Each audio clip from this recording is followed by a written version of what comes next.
যারা গুণীজের কদর করতে জানে না, ঠিক আছে, সেইখানে মানে গুণী জন্ম হয় না। গুণীদের সম্মান করার ভিতরে একটা কিন্তু ভালোবাসা থাকে। তো আমি এটা আমাদের BGCF award Bangladesh Green Leaf Cultural Forum থেকে করি। এটা সিজন 4।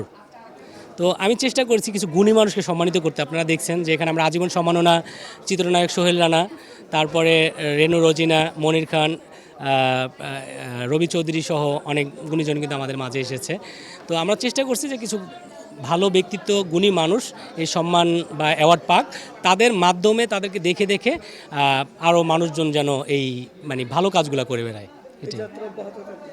হ্যাঁ, অবশ্যই বিজিসিএফ এটা সিজন 4 4 বছর। আর আপনারা জানেন আমি আরেকটা প্রোগ্রাম করি, এটা রেডিসন ব্লুতে সবসময় করি। এটা গ্রিন লিফ অ্যাওয়ার্ড, এটা রেডিসন ব্লুতে আমি রেগুলার করি। এটা সিজন 7 গেছে, এবার সিজন 8 আসতেছে। আশা করি ইনশাল্লাহ চীন মৈত্রী সম্মেলনে আমরা 30টা ক্যাটাগরিতে এই অ্যাওয়ার্ডটা দিব এবং বাংলাদেশের এমন সেক্টরের ব্যক্তিদেরকে দিব যে মানে টোটালি ব্যতিক্রম কিছু হবে। মজার ব্যাপার, যেমন আজকে দেখেন একজনকে আমি অ্যাওয়ার্ড দিচ্ছি, যেমন জিনা তারা বেগম, সে চট্টগ্রাম থেকে আসছে। তাদের সংস্থার মাধ্যমে প্রায় 1600 বাচ্চাকে তারা বাংলাদেশের বিভিন্ন জায়গায় হারিয়ে যাওয়া বাচ্চাকে ফেরত দিচ্ছে। এরকম মানুষদেরকে আমরা বেছে বেছে অ্যাওয়ার্ড দেওয়ার চেষ্টা করি, সম্মানিত করার চেষ্টা করি।